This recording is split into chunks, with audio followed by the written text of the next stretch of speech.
Laurent Marat a des choses à vous dire, Gilles Alma. Ah, j'adore. Gilles Alma, bonjour. Vous savez à quoi on voit qu'une série télé est réussie ? Eh bien, c'est très simple. C'est quand on oublie totalement que derrière les personnages principaux se cachent des acteurs, des comédiens, à qui l'on dit entre chaque prise « moteur, action, coupé ». Ah, ça, c'est le summum pour le téléspectateur. Se laisser transporter, embarquer dans une fiction et parfois même ne plus distinguer le vrai du faux. Alors moi, il y a 4 ans, je suis allé à New York en vacances. Oh, genre. Ouais, je me la pète. On peut rien dire, vous voyez, dans cette émission. J'étale un peu ma fortune. Je suis parti à New York et le premier endroit où je suis allé, c'était pas la Statue de la Liberté, ni Times Square ou Central Park, non, c'était l'immeuble de Friends. Oui. Dans l'espoir secret, proche de la psychopathie, je vous l'accorde, d'apercevoir Rachel Green, l'amour de ma vie, alias Jennifer Aniston. Bien sûr. On devait être une dizaine de fans venus du monde entier, dont certains devaient avoir un bien joli casier judiciaire, à attendre que Rachel descende en pyjama chercher son courrier. Oui. Eh bien, c'est exactement le sentiment que j'ai eu, toute proportion gardée, bien évidemment. Oui, calme-toi. Quand j'ai regardé le replay de la série César Wagner, dont vous êtes le héros, Gilles Alma. Et c'est d'autant plus fort que vous et moi, on se connaît. Tout à fait, c'est vrai. Alors, on ne se connaît pas personnellement, non, on a juste été voisins de loge au Festival d'Avignon. C'est vrai. Ça crée des liens, ça. Ouais, c'est vrai. Comme ce jour magnifique Ah non, putain. où vous aussi, où vous vous êtes présenté devant la porte de ma loge en slip, en me disant cette phrase que je n'oublierai jamais comme une sorte d'adoubement au monde du show business. Poulet, peux-tu me passer la planche à repasser ? Mon froc est tout fripé. Pourquoi C'est vrai. Oui, Ça sent tellement vrai. le tout accompagné d'une bonne et franche tape dans le dos qui a dû me décoller la plèvre.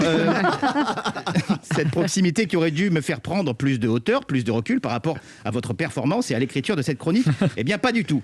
Car pendant 1h40, ce n'était pas ce cher voisin un peu spécial, je vous l'accorde, que je voyais dans ma télé, mais bel et bien le capitaine César Wagner, un personnage complexe, torturé par son hypocondrie maladive. Super série, surtout tellement d'actualité. Les aventures d'un policier hypocondriaque. Qu'est-ce qu'il y a de plus 2020 ? Franchement, je vois pas. Parce qu'elle était là, la vraie difficulté, j'imagine, Gilles Alma, éviter la caricature. D'abord vis-à-vis de la police, cette police minée, fragilisée par quelques brebis galeuses qui ont déconné, selon Gérard Darmanin.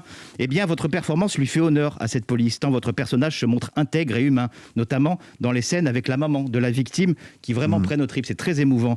Et puis, il y a les hypocondriaques qu'il ne fallait pas vexer non plus. Et là, j'étais très tatillon là-dessus, puisque je suis hypocondriaque. On se moque beaucoup de nous, Gilles Alma. Mais est-ce vraiment si étrange que ça de demander à une femme, avant de l'embrasser, si elle a déjà eu la mononucléose ? Non, je le fais tout le temps. Moi qui, depuis mars, n'ai plus du tout de rencard, mais des parloirs. Et oui, tous mes rendez-vous amoureux se font derrière un plexiglas. Pas facile d'être hypocondriaque en 2020. Il a dit, Olivier Véran, que notre santé mentale s'était nettement dégradée. Mais la sienne aussi, elle s'est dégradée. Et ça, pour un ministre de la Santé, c'est inquiétant. Il a quand même déclaré qu'il avait hâte d'amener Roselyne Bachelot danser dans un bar de nuit. Vous avez vu ça ? Oh, quelle horreur. Vous imaginez la scène ? Allez, ma Roselyne. On va tenter le porter maintenant. Oui, mais tu me rattrapes, hein, Olivier ? Vas-y, saute ! Oh mon Dieu, boum. Badaboum. Ah, le monde devient fou. Heureusement qu'il y a encore la culture, le théâtre, les fictions pour s'évader et occuper nos soirées. Et pour ça, merci capitaine Wagner. Pardon, je me suis encore fait rouler. Merci Gilles Alma.